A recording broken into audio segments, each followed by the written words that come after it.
నమస్తే. Welcome to our channel. మాజీ ముఖ్యమంత్రి, వైసీపీ అధినేత వైఎస్ జగన్మోహన్ రెడ్డి తన సొంత నియోజకవర్గంలో 3 రోజుల పాటు పర్యటించనున్నారు.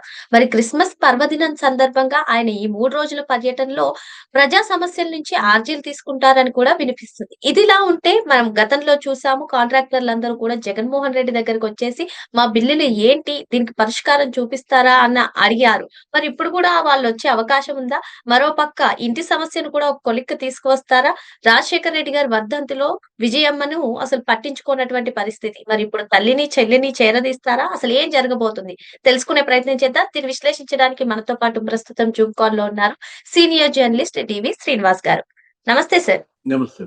జగన్మోహన్ రెడ్డి 3 రోజుల పులివెందుల పర్యటన. మరి క్రిస్మస్ సందర్భంగా ఈ పర్యటన చేస్తున్నారు. మరి అటు ఇంటి సమస్యను గానివ్వండి, లేదు అంటే కాంట్రాక్టర్ల సమస్య మనం చూసాము. లాస్ట్ టైమ్ పర్యటించినప్పుడు వాళ్ళందరూ వచ్చి వాళ్ళ గోడు వినిపించుకున్నటువంటి పరిస్థితి. మరి ఏంటంటారు? జగన్మోహన్ రెడ్డి రియాక్షన్ ఏ విధంగా ఉండబోతుందంటారు? ఈ పర్యటన ఏ విధంగా సాగనుందంటారు? ఈ క్రిస్మస్ అయినా జగన్ సమస్యలని మరి విముక్తం. వచ్చే క్రిస్మస్ నాటికైనా జగన్ మరి సమస్యల్లో నుంచి అతను బయటపడతాడా, అతని పార్టీని బయటేస్తాడా, లేదు అతని కుటుంబాన్ని బయటేస్తాడా? అంటే ఈ సమస్యలు జీసస్ క్రియేట్ చేసిన సమస్యలా, జగన్ క్రియేట్ చేసుకున్న సమస్యలా? జగన్ ఇప్పుడు జీసస్ క్రియేట్ చేసిన సమస్యలు అయితే, ఎందుకంటే ఇవన్నీ చూస్తున్నాడు. తను చెప్పింది కదా విజయమ్మ అప్పుడు రాసిన ఓపెన్ లెటర్ లో కూడా ఏమని రాసింది? Blood is thicker than water అని రాసింది. వాటర్. అవును సార్. జగన్మోహన్ రెడ్డి ఏమో money is thicker than water, money is thicker than blood. ఆయన పాలసీ అది కదా. మరి వచ్చే క్రిస్మస్ కి అసలు ఇతను బయట ఉంటాడా, లోపల ఉంటాడా? ఇదో పెద్ద $1,000,000 క్వశ్చన్. అసలు దీని మీద బెట్టింగ్లు విపరీతంగా జరుగుతున్నాయి అన్నమాట. ఇదే లాస్ట్ క్రిస్మస్ జగన్మోహన్ రెడ్డి బయట ఉండి జరుపుకునేది. నెక్స్ట్ క్రిస్మస్ కల్లా జైలు అని అంటున్నారు. అసలు ఇప్పుడు చూడరాదు, ఆయన వచ్చిందేమో పాపం క్రిస్మస్ కి సొంత ఊరు, నియోజకవర్గం. అక్కడ ఏదో ప్రార్థనలోకి వస్తే జనంలో చూసావా చర్చ దేని మీద సాగుతుందో. ఇప్పుడు తల్లిని కలుస్తాడా, చెల్లిని కలుస్తాడా? ఆ ప్రార్థనల్లో కార్యకర్తలు కూడా ఉన్నారు కదమ్మా, కుటుంబ అభిమానులు ఉంటారు కదా, వాళ్ళు కూడా మరి లోపల ఏమని కోరుకుంటారు? మా అన్న ఇంటి సమస్యలు పరిష్కరించు జీసస్ అని వాళ్ళు కూడా ఆమె నాది వాళ్ళు ప్రార్థన చేస్తారు కదా. పితా పౌత్ర జగన్మోహన్ రెడ్డి సమస్యల పరిష్కారం కావాలని వాళ్ళు కోరుకుంటారు కదా. అసలు నేను అనుకోవటం, మరి ఆల్రెడీ ఫ్లెక్సీలు పెట్టారా? రప్ప ఫ్లెక్సీలు క్రిస్మస్ నాడు కూడా పెట్టారా అనిపిస్తుంది. ఇక్కడ జగన్మోహన్ రెడ్డి వెళ్ళినా గంగమ్మ జాతర అంటుంటే క్రిస్మస్ లోనూ అదేనా? అరే చేయాల్సింది జీసస్ జాతర, కానీ వీళ్ళేమో గంగమ్మ జాతర అంటున్నారు, గొడ్డళ్ళు అంటున్నారు. అసలు మామూలు ఫ్లెక్సీలు తయారైన కంపెనీలను కూడా లోపలేస్తున్నారు. ఆ ప్రింటింగ్ ప్రెస్ అని కూడా పట్టుకొచ్చారంట, ఎవడు ఆ ఫ్లెక్సీలు తయారు చేసిన వాళ్ళకి. ఒకవైపు ఏమో కూటమి ప్రభుత్వం తాట తీస్తోంది, ఏది మొత్తం అసలు ఈ క్రిమినల్స్ అంతు తేలుస్తుంది అనమాట. మనం చూసాం తెనాల్లో గంజాయి బ్యాచ్ ని ఎట్ట కొట్టారు, కొట్టుకుంటూ తీసుకెళ్లారు. వెంటనే జగన్మోహన్ రెడ్డి అక్కడ ప్రత్యక్షమైన చర్చ. ఇప్పుడు ఒకటి నిన్న మనం చూసాం, ఏది దీపావళి టపాసులు బెల్చబాకండి. ఒక ప్రెగ్నెంట్ లేడీ సంజయారాణి అంట, అక్కడెక్కడో సత్యసాయి జిల్లాలో. అదే అమ్మాయిని జుట్టు పట్టుకు ఈడ్చి గొంతు పట్టుకుని కడుపు మీద తన్నడం అంటే వాడు మనిషా మృగమా?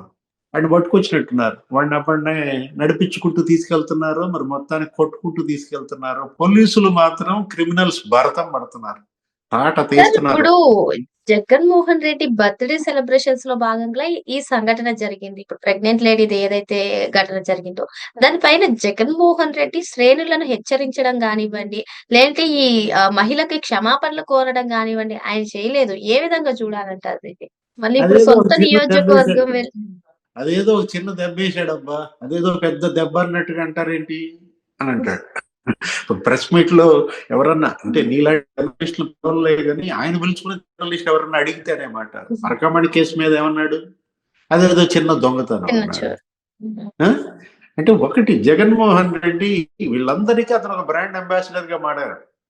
చంద్రబాబు ముఖ్యమంత్రి ఈ రోజు ఏదో క్వాంటమ్ టాక్ అంట, ఆయనేమో క్వాంటమ్ టాక్ అంటే జగన్మోహన్ రెడ్డి ఏమో క్రైమ్ టాక్ అంటున్నాడా? అంటే quantum talk versus prime talk గా నడుస్తుంది అనమాట ఆంధ్రప్రదేశ్ రాజకీయం.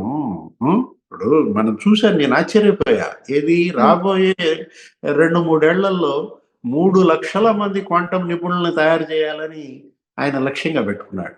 ఇప్పుడు ఆల్రెడీ రిజిస్ట్రేషన్ కూడా 50,000 మంది రిజిస్ట్రేషన్ చేసుకున్నారండి. 10 రోజుల్లో 50,000 మంది క్వాంటమ్ టాక్ రిజిస్ట్రేషన్ చేసుకోవటం ఏంటి? 51% మహిళలేనండి. దాంట్లో కూడా నీకు 3,000 మందిని మంచి నిపుణులు తయారు, మరి వాళ్ళ ఉద్యోగాలు కూడా తీసుకోవాలని ఇంటర్న్షిప్ ఇవ్వటం కానీ, ఈ విధంగా క్వాంటమ్ టాక్ అక్కడ నడుస్తుంటే ఇక్కడ ఇక్కడ క్రిస్మస్ టాక్ నడిచినా మనం సంతోషించే వాళ్ళం. ఇక్కడ నడుస్తుంది క్రిస్మస్ టాక్ కాదు, ఏంటి? క్రైమ్ టాక్ అన్నమాట. ఇప్పుడు జీసస్ ఏం చెప్పాడు? నీ వలే నీ పొరుగు వాణిని ప్రేమించుము. విన్నావా? దై లవ్ యువర్ నీ వాణిని ప్రేమించుము. ప్రేమిస్తాడా జగన్మోహన్ రెడ్డి? ఇంటో చెల్లిని ప్రేమిస్తున్నాడా? తల్లిని ప్రేమిస్తున్నాడా? అసలు అతని ప్రేమ అనేది అతనికి అసలు ఆయన నోటి వెంట ఇక ద్వేషమేనా? ఇదెక్కడి బిడ్డ నాకైతే ఇప్పుడు బిడ్డలు ఏంటి మామూలుగా జీసస్ ఏమంటారు? తప్పిపోయిన గొర్రె పిల్ల అంటారు. మరి ఇతను ఇది తప్పిపోయిన గొర్రె పిల్ల అనాలా, తోడేలు పిల్ల అనాలా? గొర్రెల మందలో కలిసిన తోడేలు పిల్ల.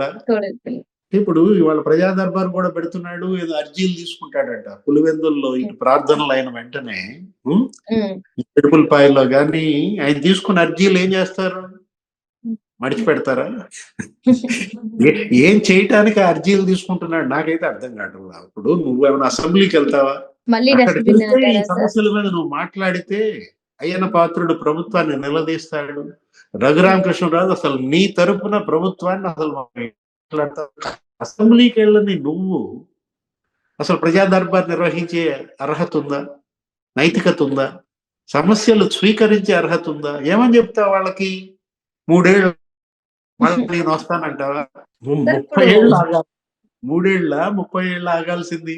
షర్మిలయే ఒక అర్జీ ఇస్తే ఏం చేస్తారంటారు సార్ జగన్మోహన్ రెడ్డి?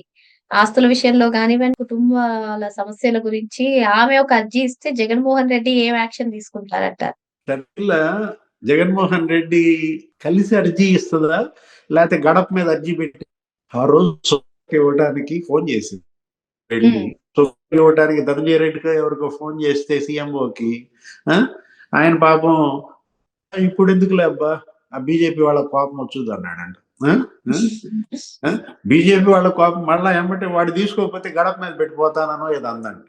పాపం అన్నయ్య కదా, వాడు వీడంతే తప్పే ఉందిలే గాని. అప్పుడు మరి ఏమనుకున్నాడేమో ఇచ్చినట్టున్నాడు, సరే తీసుకున్నట్టున్నాడు. అంటే ఒకటి ఇక్కడ ఏది అన్న చెల్లి ఎలాంటి వాళ్ళు ఎలా అయ్యారు? రాజశేఖర రెడ్డి బతుకున్నప్పుడు ఈ అన్న చెల్లి ఎలా ఉన్నారు, ఇప్పుడు ఎలా ఉన్నారు? ఇది మనం కాదు చర్చ, ఆ పార్టీల్లో కాదు చర్చ, ఆ కుటుంబంలోనే చర్చ సాగుతోంది. ఎందుకు ఈ పరిస్థితి మీకు వచ్చింది? అరే నీ పాదం మీద పుట్టుమచ్చనై చెల్లెమ్మ, తోడబుట్టిన రుణం తీర్చుకుంటేనే చెల్లెమ్మ. ఎవరైనా గద్దరా ఎవరో పాడాడు, రాశాడు. ఎంత గొప్ప ఇదమ్మా, హిట్ అయింది ఆ సాంగ్. ఇదేంటి? నీ వెంటబడే గొడ్డలున్నాయి చెల్లెమ్మ, నీ ఆస్తులు లాక్కుంటా చెల్లెమ్మ అంటావా? ఈ రాసే పాట గొడ్డలి గుర్తొస్తుంది, అమ్మని తలుచుకుంటే గుర్తొస్తుంది. క్రిస్మస్ నాడన్న ఆపండ్రా నాయన. ఈ గంగమ్మ ఫ్లెక్స్, రప్ప రప్ప ఫ్లెక్స్లు పొద్దున క్రిస్మస్ లో కూడా పెట్టారా అంటుంది అనమాట. జగన్ అంటే ఒక భయం అమ్మా. ఏది? జగన్మోహన్ రెడ్డి అంటే అదొక కుంభకోణం, అదొక అవినీతి, అదొక రక్తం. ఏది? వాళ్ళు అతనేంటి రాజకీయాలకి అతను ఒక ఆద్యుడిగా మారాడు. బ్లడ్ షెడ్ పాలిటిక్స్ అతను కోరుకుంటాడు. నేను అంటోంది అదే. యువతలేమో అభివృద్ధి, సంక్షేమం, క్వాంటమ్ టాక్. వాళ్ళు ఆ విధంగా వాళ్ళు విద్యార్థుల్ని మరి బ్రహ్మాండంగా డ్రగ్స్ వద్దు బ్రో అని చెప్పి వాళ్ళలో చైతన్యం తీసుకొచ్చి తల్లిదండ్రుల అవగాహన పెంచి ప్రభుత్వం అలా వెళ్తుంటే వీళ్ళేమో రప్ప రప్ప, గంగమ్మ జాతర. ఇక్కడ వైసీపీ కావాలని ఇదొక స్ట్రాటజీ వేస్తుంది. ఎందుకంటే వాళ్ళ రాజకీయ భవిష్యత్తు శూన్యంగా మారింది. అందుకే జగన్మోహన్ రెడ్డి నయా స్ట్రాటజీ రౌడీయిజాన్ని ప్రోత్సహిస్తున్నాడు. ఈ రక్తపాతాన్ని సృష్టిస్తున్నాడు. యువతని కాపాడుకోవాల్సిన బాధ్యత మనపై ఉందని చెప్పి చాలా మంది చెప్తున్నారు. ఏంటంటారు ఈ స్ట్రాటజీ గురించి మీరేమంటారు? జగన్ స్ట్రాటజీ జగన్ కుంటుందమ్మా. ఇప్పుడు అతనేంటి చెడగొట్టడానికే పుట్టాడా? సమాజాన్ని చెడగొట్టడానికే ఇవాళ అతను ఒక రాచపుండుగా మారాడా? అది కాదు కదా ఇవాళ అతన్ని ఏరివేశారు. ఇప్పుడు జనం ఇప్పుడు తెలుసుకోవాల్సింది తల్లిదండ్రుల యొక్క బాధ్యత. ఏంటి? వాళ్ళని నీ బిడ్డ కాపాడుకోవాలి నువ్వు. సంస్కారాన్ని మొత్తం చేయాలి. సంస్కారం మీ ఇంటిని ప్రారంభం కావాలి. ప్రకటన మీ ఇంటి నుంచే ప్రారంభం కావాలి. చంద్రబాబు కాదు. ప్రమాణ స్వీకారం చేసిన రోజు చెప్పి తల్లే ఇవాళ ఒక టీచర్ గా మారాలి. ఇవాళ నీ కొడుకు సెల్ ఫోన్ లో ఏం జరుగుతోంది అనేది నువ్వు తెలుసుకోవాలి. నీ కొడుకు మొబైల్ ఎవరు? ఆ తల్లి. అసలు వాడు ఎవరితో మాట్లాడుతున్నాడు, ఏం చేస్తున్నాడు, ఏ మెసేజ్లు పెడుతున్నాడు, ఏ విధంగా ఎవరితో స్నేహం చేస్తున్నాడు, ఇవన్నీ చూసుకోవాల్సింది తల్లి అన్నమాట, తండ్రి అన్నమాట. వాళ్ళ తల్లిదండ్రులు బాధ్యతగా వ్యవహరించి వాళ్ళ బిడ్డలను కనుక కాపాడుకుంటే, సంరక్షించుకుంటే, జగన్మోహన్ రెడ్డి ఏం చేస్తాడమ్మా? ఇప్పుడు అతను రెచ్చగొడతాడు. వీళ్ళందరినీ పిల్లల్ని లాక్కోవాలని చూస్తాడు. మనం చూసాం కదా, ఆ సైలెన్సర్ల బీకేసి ఆ జోగి రమేష్ కొడుకు ఆధ్వర్యంలో మైలవరంలో అసలు ఏ విధంగా బైకులు వేసుకుని ఎలా గందరగోళం చేసి అసలు అంటే ఏంటంటే ఒక రకమైనటువంటి విధ్వంసం సృష్టించాలా, రాష్ట్రాన్ని నాశనం చేయాలని కంకణం కట్టుకున్నట్టుగా ఉన్నది. ప్రభుత్వం తన పని తాను చేసుకుపోతుంది. మరి పోలీసులు వాళ్ళ పనులు వాళ్ళు చేస్తున్నారు. మరి జనం కూడా వాళ్ళ పని వాళ్ళు చేయాలి. ఒక బాధ్యతగా రావాలి. ఈ క్రిస్మస్ అయినా ఆంధ్రప్రదేశ్ అన్ని సమస్యలకి పరిష్కారం సూచించాలి. మరి ముందు సిస్టమ్ మారాలి అంటే ప్రజలుగా మనమే మారాలని ఈ క్రిస్మస్ ఆంధ్రప్రదేశ్ కు ఈ అడ్డంకులన్నింటినీ తొలగించి అభివృద్ధి వైపు ముందుకు వెళ్ళాలని చెప్పి సార్ కోరుకుంటున్నారు. మరో అంశంతో మళ్ళీ కలుద్దాం. Thank you sir.